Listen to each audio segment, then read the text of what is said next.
Very good morning from the Military Literature and Cultural Festival Foundation, Lucknow, to the 11th session of Military Literature Festival, Lucknow. A very warm welcome to our esteemed panelists. Today's session, buoyant Sino-Pak collusivity.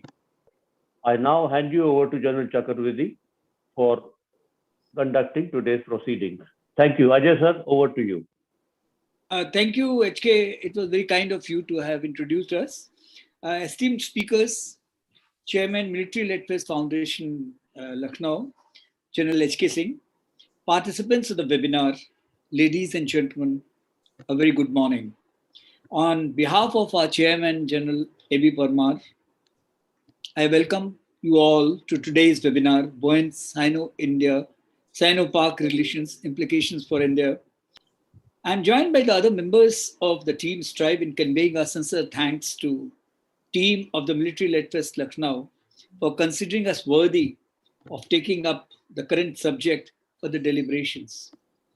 Pakistan, despite having been defeated in all past conflicts with India, it still harbors the wish to wrest Kashmir from India by engineering internal dissension within Kashmir in particular and India in general.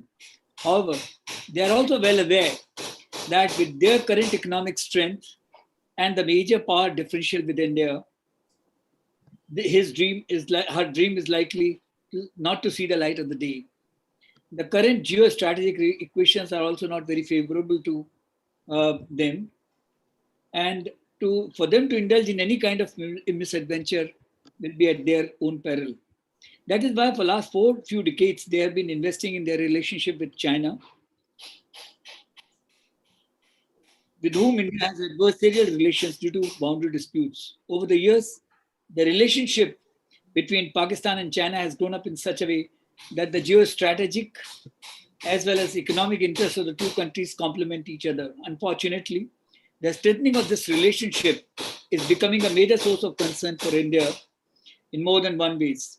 In this connection, China is smarting under the jolt they got last year during the border standoff appears to have not been able to reconcile to a resurgent India.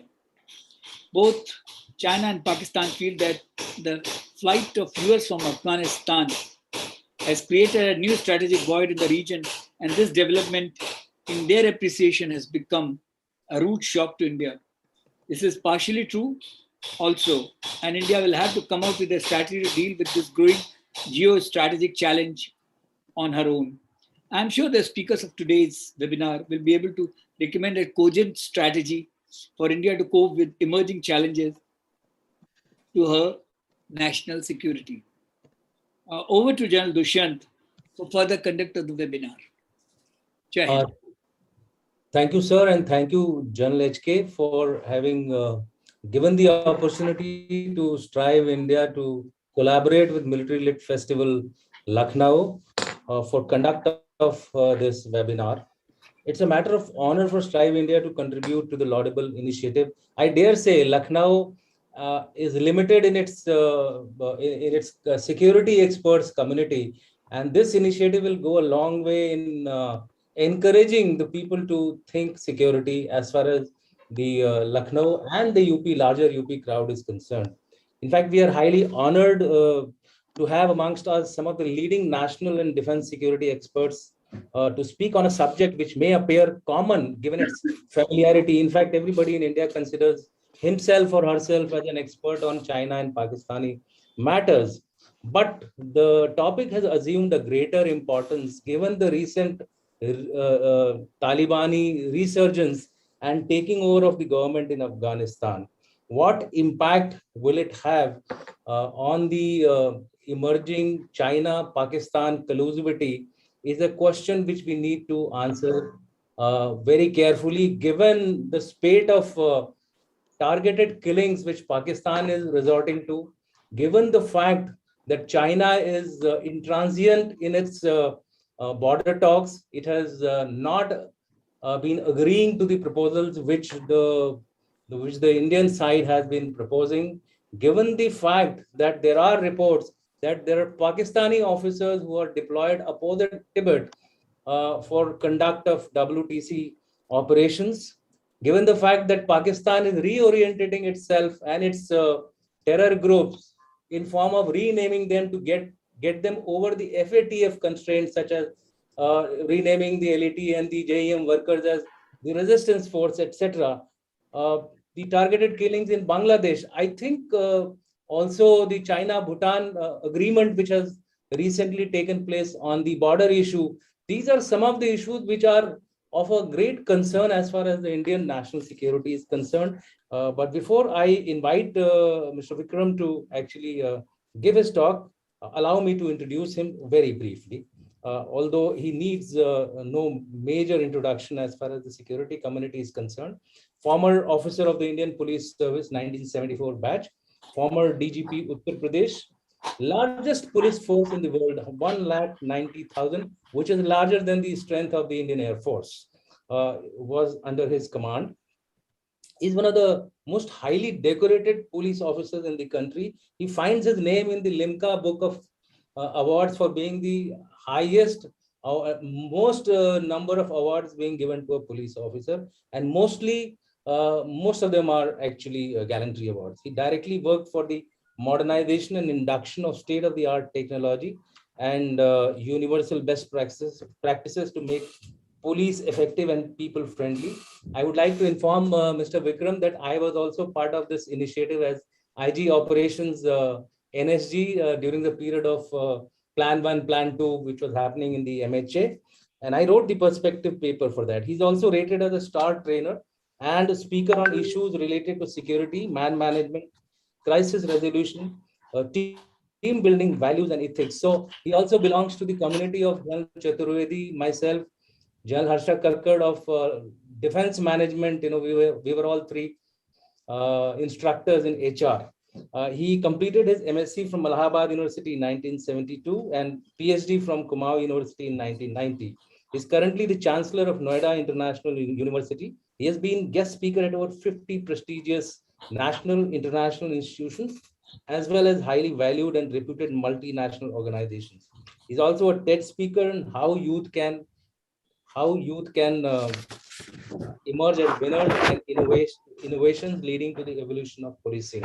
He also has a number of publications to his credit, some important ones being Ecosystem of Central Himalayas, Human Rights and Police, for which he was given the National Award presented by National Human Rights Commission, New Delhi, Chambal Dacoits, Baghis or Bandits, and ISIS, the Black Canopy of Mental Slaughter. I think this is something which will be of great interest to people like me who are studying Grey Zone of late recently. As if this was not enough, he has been awarded on multiple occasions, as I said earlier, for gallantry, 4 times for gallantry awards, President's Medal, President's Police Medal, and also distinguished awards for long meritorious service medal and Kathin Seva medal. Ladies and gentlemen, we could not have asked for a better person to speak on the likely impact on the internal dimensions with the impact in J&K, hinterland, Northeast, law and order situation in India. Will there be serious inroads in India of AQIS and ISIS? It's a question which I think we will expect some answers from him. Will it attempt to recreate an Indian Mujahideen type of a grouping once again in the country? I think we need to wait and watch and see. Over to you, Dr. Vikram, for your deliberations, please.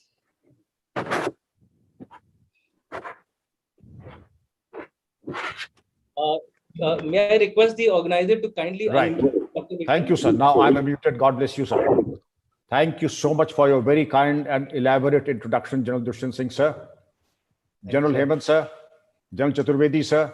And of course, a very vibrant and a forceful speaker, Brigadier Dahiya, sir. I thank you ever so much for giving me this great platform to share my ideas. And I will speak on the basis of my first-hand experience and the interaction that I have had with the law enforcement agencies and my personal experience of handling ISI operatives, those arrested. Now this axis of evil, this association, and I would add, when I say Pakistan and China, I would also include the Taliban in that. And when I include the Taliban, there is a host of other elements, ISIS, Khorasan, and other outfits that would come. I will also like to share how and in what manner can we ban these organizations or to handle them. There is always a best way of doing everything. Now, this axis of evil, I would go back, say, about 12 months or maybe 18 months and take you back to the CAA, anti-CAA agitations, the role of the PFI, the Delhi riots, the role of people like Sharzil Imam, etc., who exhorted people to block the Siliguri corridor so as to cut Assam from India. May I submit that the role of the PFI was very clear, that they organized 120 crores for the CAA agitations, and not only this, they also managed to get 50 crores for the Bangalore riots. The Delhi riots, which happened immediately in the backdrop of Donald Trump's visit, and I was privy to the fact that the police commissioner of Delhi invited a few of us and explained how insidious the planning was and what were the modus operandi of the rioters. Indeed, it is fortuitous and lucky that we had the better of them, but it was a touch and go affair like the Chinese would like to do. They are very smart people. They are very smart people. They like to use our systems, our laws, our institutions to their advantage. This was one agitation, both the CAA and the Delhi riots, that the agitators used Constitution of India and the picture and placards of Dr. Bhimrao Ambedkar, and also our tricolor, to give the impression that this agitation is being done by nationalists. Nothing could be farther from the truth. Nothing could be farther from the truth. It's a different matter that the game was exposed. But what remains to be done even today? Why have we not been able to nail the PFI? Why have we not been able to ban this outfit till now? We'll go, what are the problems in banning such organizations and what are the consequences? You see, the left-wing extremism, at one point of time, a national security advisor said that the left-wing extremism is responsible and is impacted 40% of our landmass. And if that be the case, what is it that we are doing? There seems to be no direct connection between the Chinese and the left-wing extremism as of now. But the role of the ISI is very clear. And if ISI is there, can the Chinese be far behind? We know for sure that the Chinese are behind their guerrilla tactics, their strikes, their ambush techniques, because the footprints are very similar. Their blasts and the technology that they use against the paramilitary forces and against our forces are very similar. The repeated use, revolution begins from the barrel of the gun. The first quote from Chairman Mao. We are also aware that the Delhi journalist Rajiv Sharma was arrested in September 2020 for passing on sensitive military information and was paid by Chinese spies via Hawala. This is an open knowledge. Let us go also to Indo-Nepal borders. We have a border of 1,770 kilometers right across Indo-Nepal border. We are fully aware that it is a porous border and used as a favorite access for smuggling of narcotics, weapons, human trafficking, and fake Indian currency. Fake Indian currency would require another session. I'll just complete in 2 sentences of fake Indian currency. The machinery of a security press of Nasik after auction was picked up by Abdul Karim Telegi and shipped to Pakistan. The Bahawalpur has a printing press that is state of the art. They get the same dyes and the ink from Germany, which we use for ourselves. And fake Indian currency is almost as good as ours. Now, the Habib Bank of Pakistan and the Rashtriya Bank of Nepal, they have teamed to create what is known as the Himalayan Bank. Right across the whole of Indo-Nepal border, there is a host. There are series of Himalayan banks. Nothing bad about it, but there's something unnatural about it.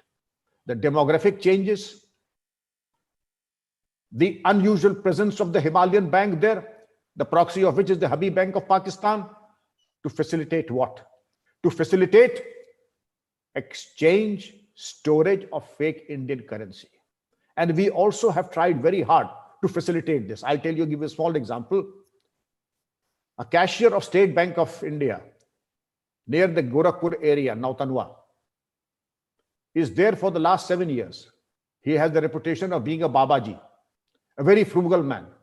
But in the guise of being frugal, that man against all norms was there for 7 years, was exchanging fake Indian currency and exchanging with genuine Indian currency, and had 3 palatial houses in Lucknow and 2 mistresses in Lucknow. This goes to show what level of internal vigilance and what kind of internal intelligence we have on the lumpen and the criminal elements amongst ourselves. This was a wake-up call, and I wish that we had woken up earlier. It's not the question of just one cashier. There are multiple cashiers who are facilitating human trafficking, drugs, weapons, and fake Indian currency. Post-Galwan and post-Afghanistan, I think things have changed drastically. Of course, we have seen how things, and we'll go into that when I do the control strategies. But there was an outfit by the name of Al-Badr. This used to be very, very active about 25, 30 years ago, but went into hibernation because the ISI propped up Lashkar-e-Toiba, and most of the drone sightings and the drone droppings are attributed to Lashkar-e-Toiba. Hizbul Mujahideen, and after the Lashkar-e-Toiba and Hizbul Mujahideen, Al-Badr is seen to be trained by the Pakistan ISI and alarmingly by the Chinese officers. The ISI and Chinese officers are training Al-Badr ranks and cadres, and they have been given very many weapon systems. Fortified bunkers are being constructed by the Chinese, and training also is being imparted by the Chinese military officers. China is using the air base in POK, that is Skardu, which is in the Gilgit-Baltistan area, and it seems to have logistically and has greater military importance than the Tibetan airports in Chinese control, that is Gargunsa and Hotan, because the Skardu airport would provide 30% more payload, and 40 J-10 aircrafts have been sighted there, as also IL-78, which are capable of mid-air refueling. The partnership does not end here.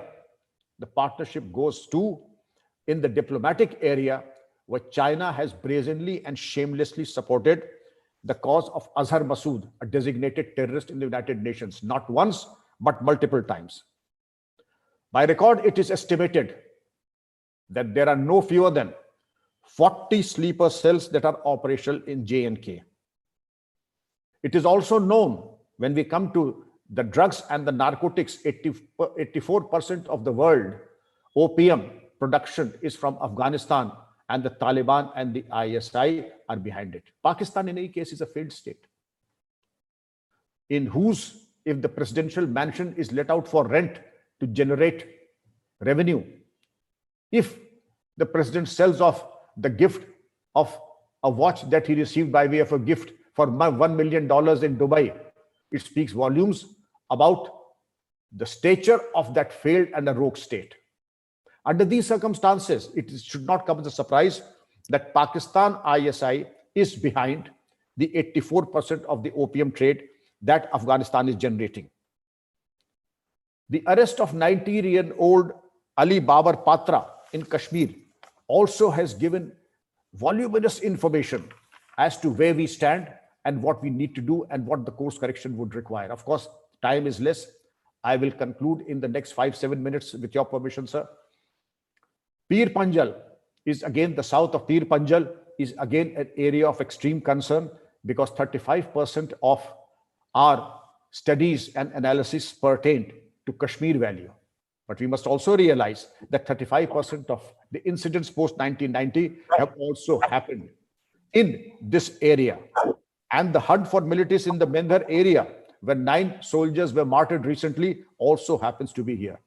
This area also is the focus of the drone droppings, etc., and the sightings. Probably a lot of supporters there. And if this area has to be contained, it has to be area domination enforced.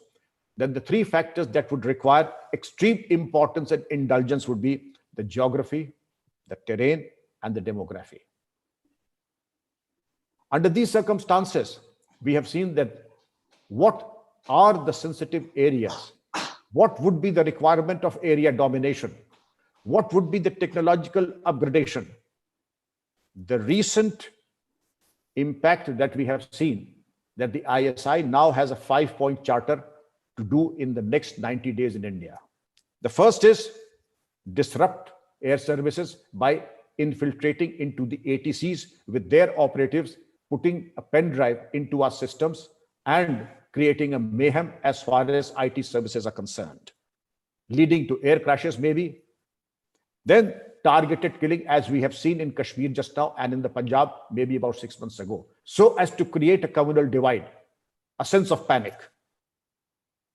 Breach rail road transport, I really don't know why, but Bihar seems to be the focal point of such attacks, because in their agenda, Bihar is a priority, probably to cut off east and the west and the north and the south. The power station and the power grids, again by cyber attacks with China's help. And also, if the power stations and the power disruption is there, it will impact IT services, the telecom services, the industrial production as also. And last but not the least, the fifth point is targeted assassinations of RSS and BJP cadres, leaders, and workers. Again, for a communal divide, create a sense of panic and also send shivers down the spine in the Indian mindset. So this is the 5-point strategy which the ISI has. And the sleeper cells I mentioned, there were about 40 in Kashmir. And with my experience, I can tell you, there are immensely more right across. There is no dearth of people who are prepared to give their support to an immoral, illegitimate, and an anti-national activity. We have people, you must have seen on the news channel, you must have seen that there is orchestrated opposition to something that promotes national welfare. A selected group of people, a selected people. There are selected people who will criticize the UAPA. My only request is, sir, please have a subcommittee and compare the America's Patriot Act and compare the UAPA. UAPA is kindergarten stuff in front of the Patriots Act of the USA, sir. Look what happened in the Guantanamo Bay Detention Center of the USA. We respect human rights. And our records of human rights and our level of commitment to them is second to none in the world, and we don't have to be taught by the Amnesty International or anybody what to do about ourselves. But yes, there is a Tukde gang. There is a Sharzil Imam, and there's not a question of one. I could go on, and I'll give you a personal example. You may recall, sir, that there were 3 blasts in Uttar Pradesh, in the collectorate, in the courts, Lucknow, Faizabad, and Varanasi. Indian Mujahideen was accounted for, and the operatives were all arrested by the UP Special Task Force and the UP ATS. And one of them, Khalid Mujahid, much after my retirement, died due to a heat stroke in Barabanki. I was in Rishikesh delivering a lecture in the Ramakrishna Mission. And lo and behold, a murder case was registered against me, Brijlal, who's a member of parliament now, the then DG Civil Defense, and 42 members of the Special Task Force, the commandos, all the officers who were responsible for the arrest and the interrogation of that terrorist. They then almost went ahead, wanted to withdraw the cases of terrorism against them. And when the High Court stepped down and said, why are you just withdrawing the cases? You please consider them awarding the Padma Vibhushan also. You are not going to decide whether we are going to decide. You mean the judiciary is going to decide whether they are terrorists or not. This is a wake-up call yet again. There are people who will go to absurd lengths to placate the terrorists and those who are anti-national elements. And Khalid Mujahid, again, they were convicted. Khalid Mujahid died, of course, but the others were convicted by the lower court. During the course of the investigation, General Singh, sir, there is an outfit in Lucknow, all of you Lucknow. They sat on a dharna opposite the GPO for 90 days. And who are these people? I'm not naming that outfit. It is there on the net, and there are certain things that I've disclosed only when there's a one-to-one or a closed door interaction. That outfit agitated for 90 days for the arrest of Brijlal, my colleague, me, and all the 42 commandos of the STF and the officers. And who were these people? These people were also instrumental and were the backbone of anti-CA agitations. They were arrested then. Their properties were confiscated and attached by the government. So you please see, and the same Candle March gang that operates in Delhi also operates in Lucknow. The same Candle March Award Wapsi gang that operates in these two places would operate against you, me, and against whatever is beneficial to the nation. Under these circumstances, sir, a befitting reply will have to be diplomatic. It has to be on the economic front. It has to be on the financial front. If need be, it is for the policy decisions to make. भय बिन होए न प्रीति, और गमले में उगने वाले जब बरगद का मुकाबला करें, they are inviting surgical strikes and deterrence. There is one thing that I have understood, sir, and I have interrogated any number of ISI agents. Any number of ISI agents. And the first thing is that the bravado dies down after about 3 or 4 days of interrogation. All the bravado dies down after 3 or 4 days. And I would ask him, what about your commitment to meet the 72 beautiful houris waiting for you in the other world? What about that? Uncle ji, is baar chhod dijiye, main kasam khata hu, main is taraf dekhunga. So these are things that all experts who are working on de-radicalization, who are working on course correction, they need to reinforce de-radicalization, work on the sleeper cells. Banning of CB, Student Islamic Movement of India, was no joke. We worked for 5 years, and effort after effort, our efforts were rewarded after 5 years of hard work and documentation. But they metamorphosed into something like Indian Mujahideen. Indian Mujahideen also, the back was broken. Then you have the PFI. And there are multiple things that they reincarnate, and the avatars are very different. But yes, a lot of spade work, a lot of documentation, a lot of intelligence gathering will be the answer. And yes, the consequences will be far-reaching if we allow and do not take the opportunity that are with us today, advanced intelligence, mutual coordination, and then giving a befitting reply. With your permission, sir, I would like to tell you that a small bibliography for the Haqqani Network. This is a good book for those who are interested. Yahid Brown and Don Rassler. The IS of Pakistan is a must read for all of us, by Hein J. Kesselring. And military income, because Aisha Siddiqa is a Pakistani writer, and she has explained how the Pakistani is now into more of economics than into armaments and warfare. They are manufacturing cement, pizzas, and sanitary material, etc. So be it. But these are one thing that will be a window to our neighbors, the armed forces, and the evil nexus between Taliban, China, and Pakistan. Thank you so much, Sir General Singh, for your very kind permission. And thank you so much, ladies and gentlemen. Thank you very much. Thank you, sir, for a very, very short but very incisive talk. Are we sitting on a volcano? Is the big question which we have to ask, which is ready to become active. And unless we take some urgent actions towards this threat, I think we will be in some deep trouble.